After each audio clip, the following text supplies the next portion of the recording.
But here's where things get crazier. Farwell was not the only man to have an inappropriate relationship with Sandra.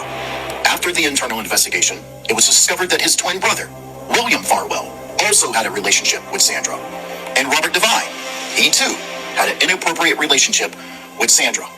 A friend of Birchmore tells News Center 5 that she had a troubled family life and turned to law enforcement looking for people she could trust. Hundreds of messages were uncovered over the course of several years, and according to the chief, Birchmore committed suicide last February, days after Matthew Farwell ended their relationship.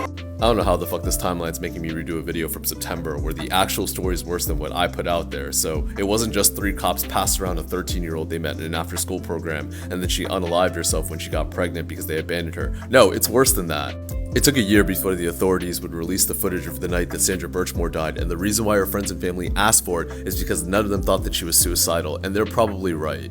Now watch this. See that man following behind her? That is Matthew Farwell, a former Massachusetts police officer.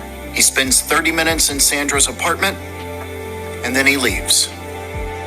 Swear to God, the authorities just think everybody in that community is stupid. So this cop leaves his wife, who's giving birth to his newborn son at a hospital, to go pay a visit to his mistress, who's also 3 months pregnant with his kid, and then all of a sudden he leaves the apartment after a civil conversation, and she's found dead. Now, the good people at the case spoke with some of Sandra's co-workers. One co-worker reported that she spoke with Sandra about Matthew, As well as a police officer in Stoughton. Sandra told her that Matthew planned on leaving his wife and family for her. But once she got pregnant, Farwell was extremely angry.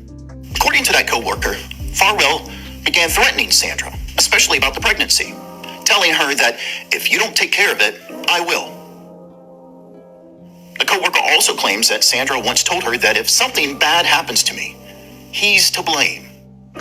There's a podcast called The Case. I've already come up with dozens of reasons why this should be investigated as a murder, but that is not the saddest part about this entire situation. It is that the entire town knows that the authorities are full of shit and the department is so pussy that they won't even charge them with statutory rape. Like, forget investigating this thing as a murder. Like, they have to beg to decertify these 3 cops so they can't get a job somewhere else. Like, you can't even charge them with, like, a sexual misdemeanor. This is fucking garbage.